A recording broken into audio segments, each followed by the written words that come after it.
Job done? Meh. Was that a sheep noise? What was that? Oh, yeah.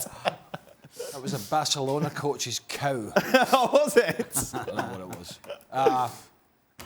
Banana skin avoided, I suppose. Is that? Yeah, just had to get the result. Did. Not convincing. Didn't think it would be. But avoids an embarrassment. So soldiers on. Needs a goalkeeper.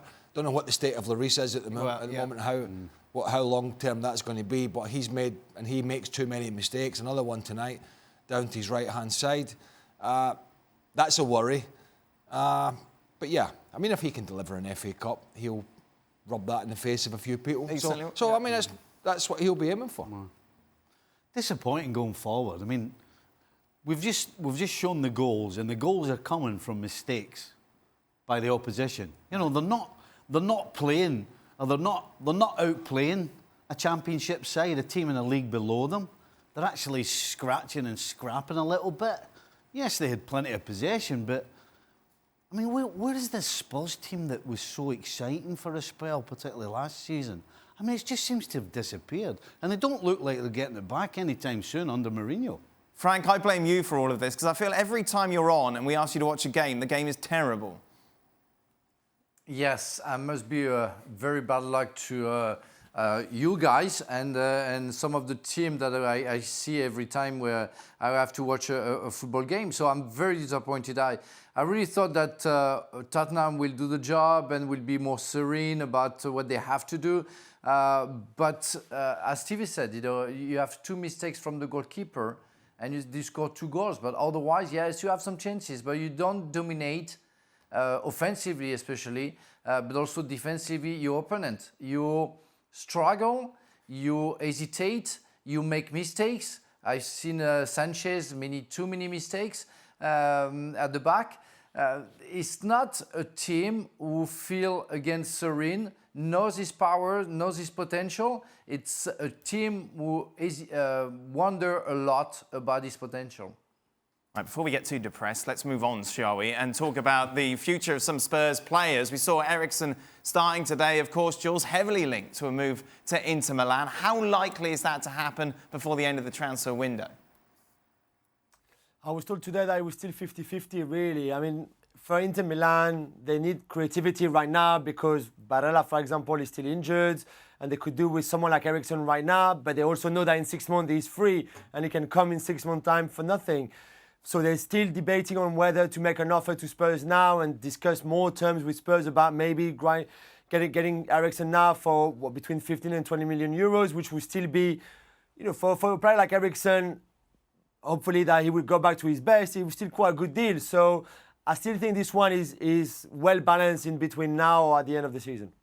Jules, so they're going to bring anyone in? Oh, sorry, Craig. No, you're good. No, you're going to say? No, you're good. What you want to say? No, I'm more interested in who they're going to bring in. No. What are you going to say? Like, He got booed before the game. Oh, did he? When the teams were announced. So clearly there's... I mean, from his... Do you know they had a discussion in England about if Inter Milan was a big enough club? I saw that on an English channel. I mean, seriously, the ignorance of some of these people is astounding. Are Inter Milan big enough for Christian Eriksen and bigger than Tottenham? I mean, do me a favour. Why would he not want to go there? Yeah. You know what I mean? Why would he not? He can another string to their bow. Clearly disenchanted at Tottenham. Needs to freshen up and see something different. Is it a team? Okay, they're not in the Champions League, but they will be fighting tooth and nail all the way till the end of the season. You'd think with Juventus. Yeah. And they'll be in the Champions League next season, by the way. They'll be in the Champions League next season. But are they a bigger club than Tottenham, they ask, in England? I mean, honestly, take the Premier League goggles off and do one. Steve, you were saying the Spurs is a bigger club. No. Why would Inter Milan, right? Now, we know Inter Milan's a big club. Yeah. So why are they dithering over 15 or 20 million? This could be the difference between them, winning the league or not. So what are they waiting for? Yeah. It makes no sense. Well, of course, we'll keep up to date. Meanwhile, are Spurs going to bring anyone in, Jules?